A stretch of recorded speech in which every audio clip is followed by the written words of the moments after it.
Hi everyone. I've been getting a whole lot of questions both from TikTok and YouTube.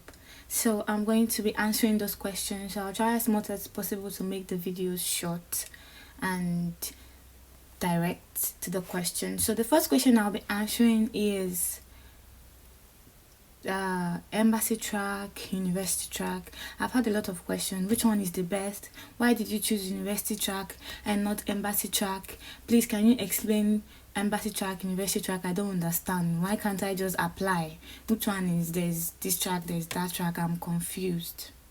I've not even started, I didn't even mention there's type A, type B schools. So there's type A and there's type B schools. So I don't know if I will do that in this video, but my main focus is embassy track, university track, which is easy. Why should I choose university track? Why should I choose embassy track? To the best of my knowledge. So if this is the first video of me that you're seeing, what I'm talking about is the Global Korean Scholarship, which I got as a 2025 scholar. This is a scholarship that is sponsored by the government. I also get questions like, can you tell me schools that offer scholarship in Korea? Which schools that I don't know.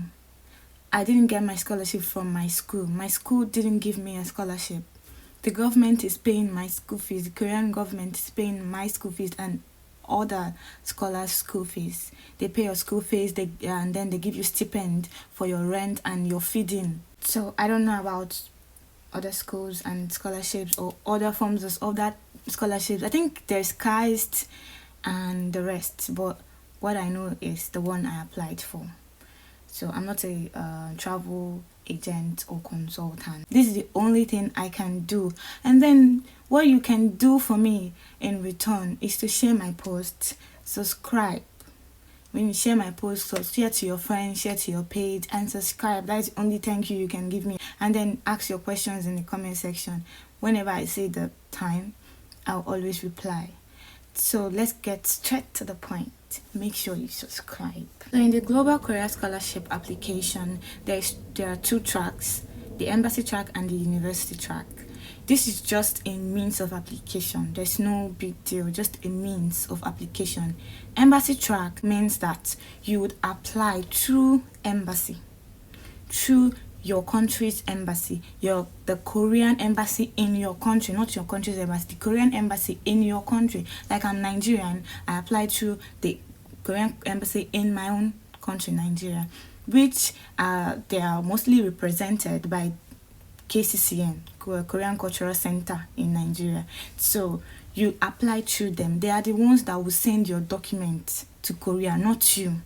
This embassy track, when you are submitting your document, you are not submitting one. Though you only authenticate one photocopy of your document. Then after authenticating that one photocopy becomes the original. Then you will now photocopy the photocopy. Now, the first photocopy is referred to as your original because it was authenticated, it was stamped and signed on by Ministry of Education, Ministry of Foreign Affairs, and legalized by the Korean embassy in Abuja. Though there is Korean embassy in Lagos, but you can do the legalization whether Abuja or Lagos. I'll talk about that later in another video.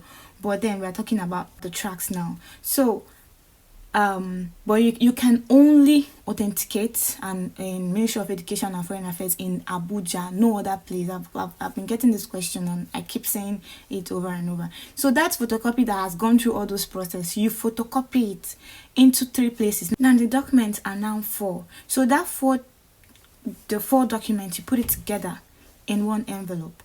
Note that in embassy track you will have to tell your recommender.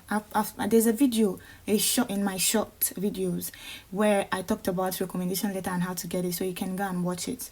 So you have to tell your recommender that if it's embassy track you're going to go through, to make photocopies. Let her finish. When she's done typing the letter and then print it out, sign on it, she should photocopy it. He or she should photocopy it and then put it in an envelope, A4 sized paper envelope preferable. When she puts it there, she should seal each and every one of them.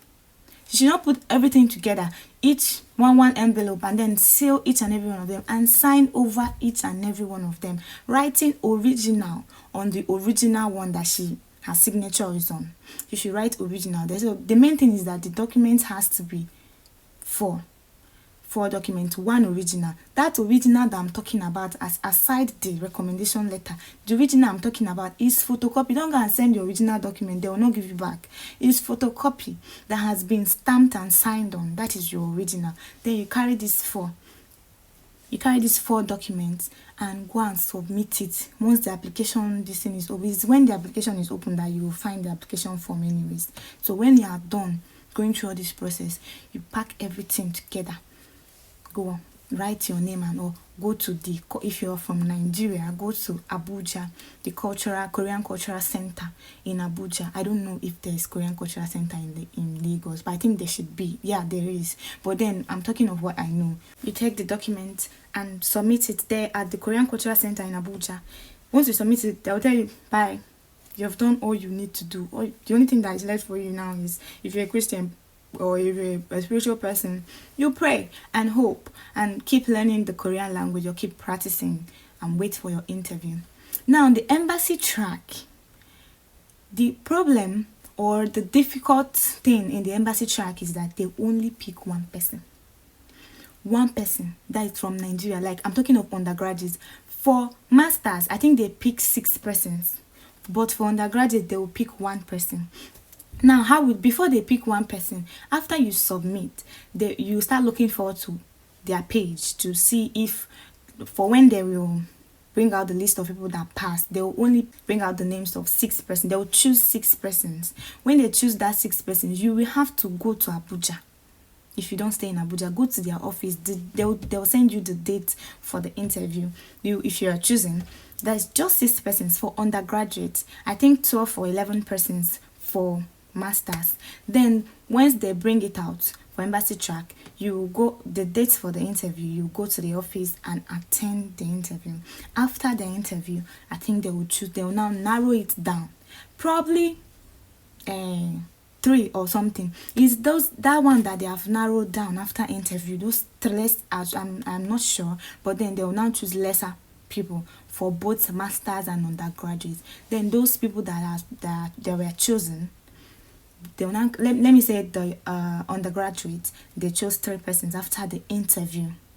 They will carry those 3 persons' documents. They send it to Korea on your behalf. Now, when they send it to Korea, they are sending it to the universities. I didn't mention, for embassy track, because you are sending 4 documents, each document, the original one is for the embassy, and then those 3 photocopies are for the different schools that you will choose.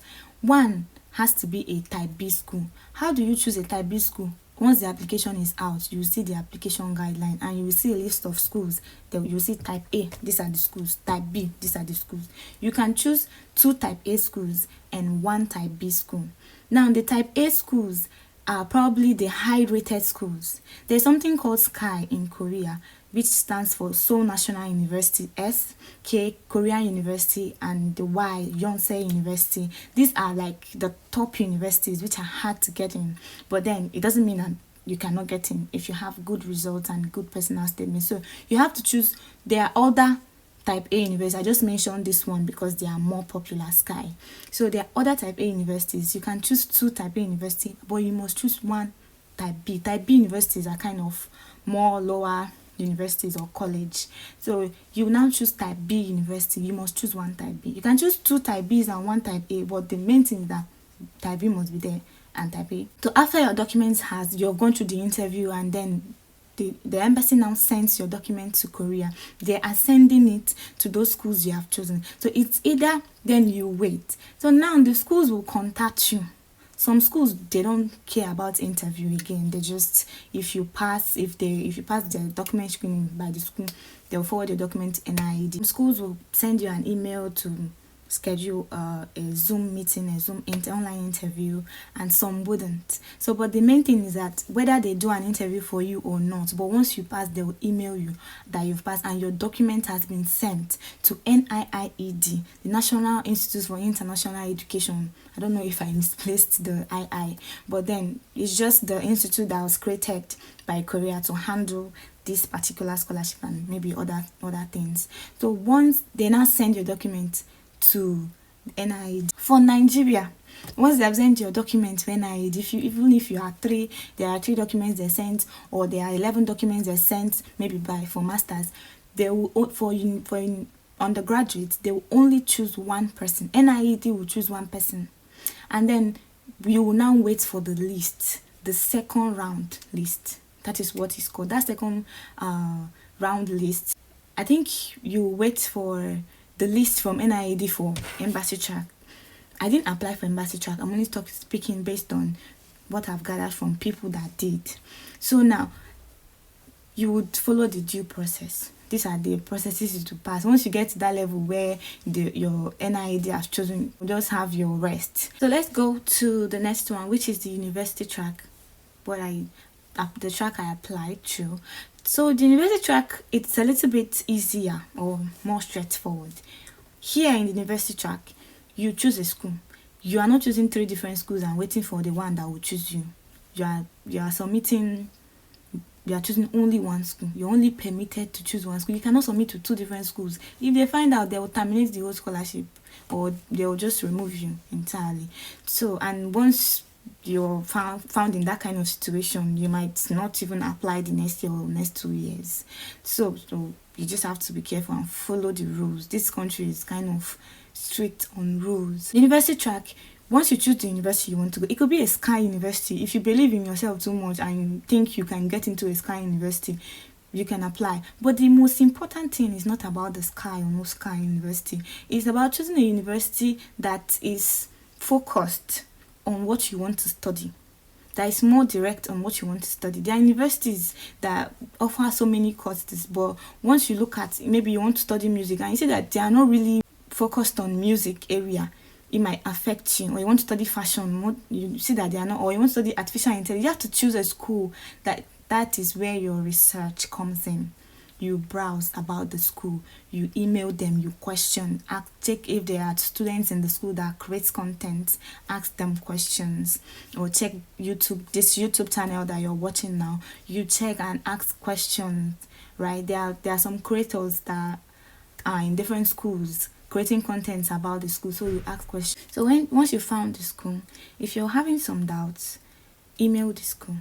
There's someone that said, a GKS scholar that I follow on TikTok, she mentioned something about a school not replying your email is a red flag, being a red flag. And the first school I wanted to apply to through university track, they didn't respond to my email. Up till now that I'm talking to you, no response. So I just switched, and then I found this school that was like targeted on what I wanted to study, and then I emailed them, told them my concern, and they replied me, and they were very much welcoming. My school is kind of a specialized school. It's not a school that has different both art and science major and all that. It's more specialized, like they are focused on media space and media broadcasting.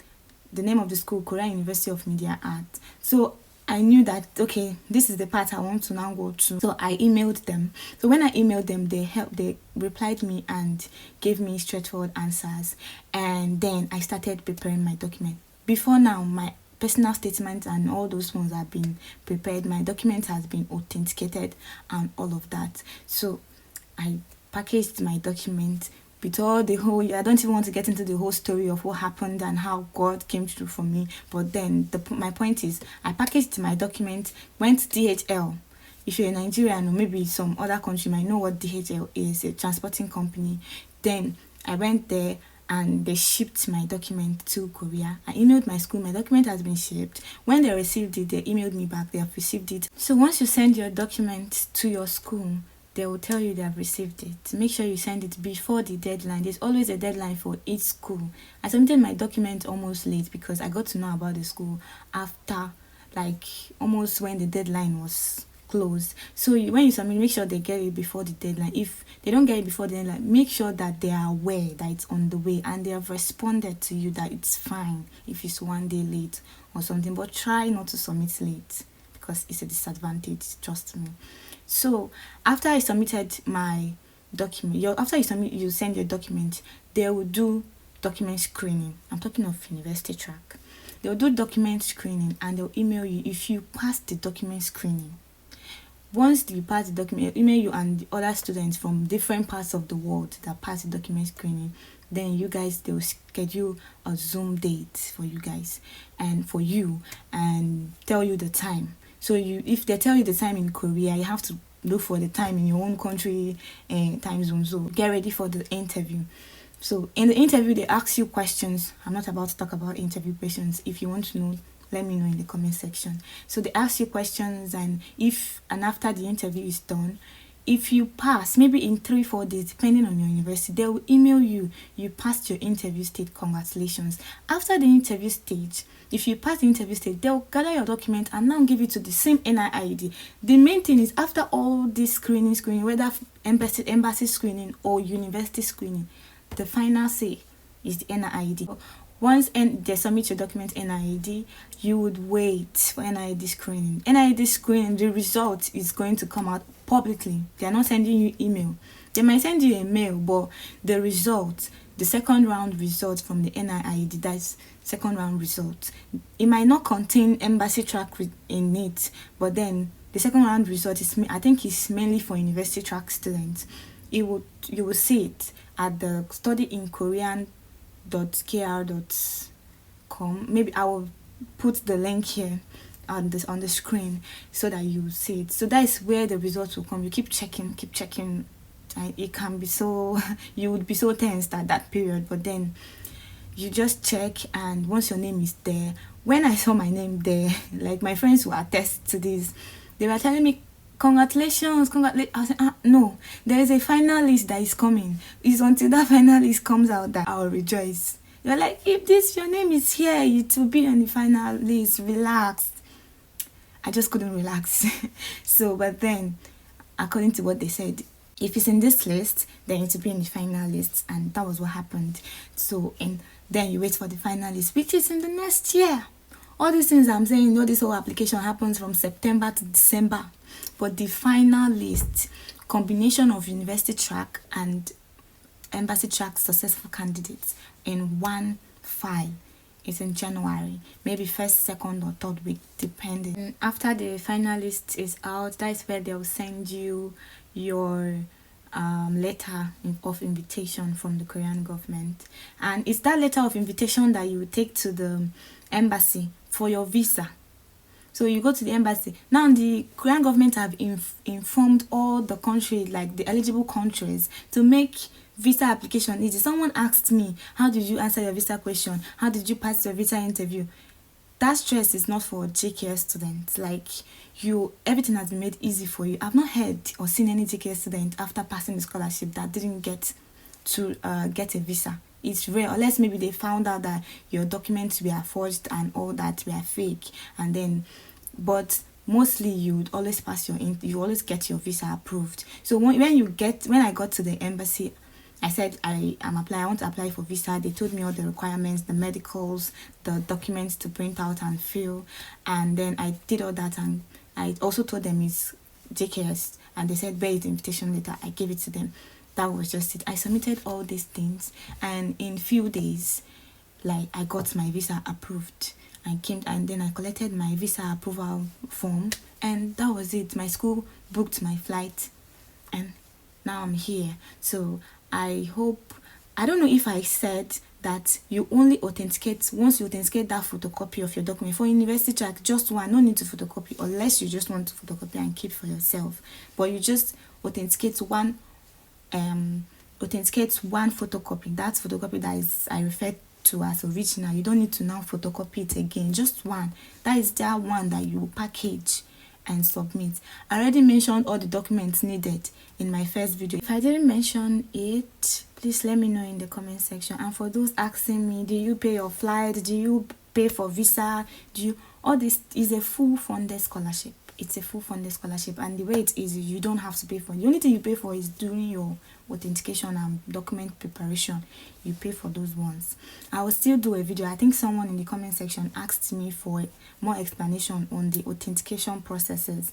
I know I mentioned it in my first video, but since the person asked the question in my first video, maybe didn't get, I'll do a short video on that. So I'm wishing you the best. Please make sure you subscribe, and then I'm wishing you the best in your application process, because this is a life-changing opportunity for those that are looking out to travel outside their country on scholarship.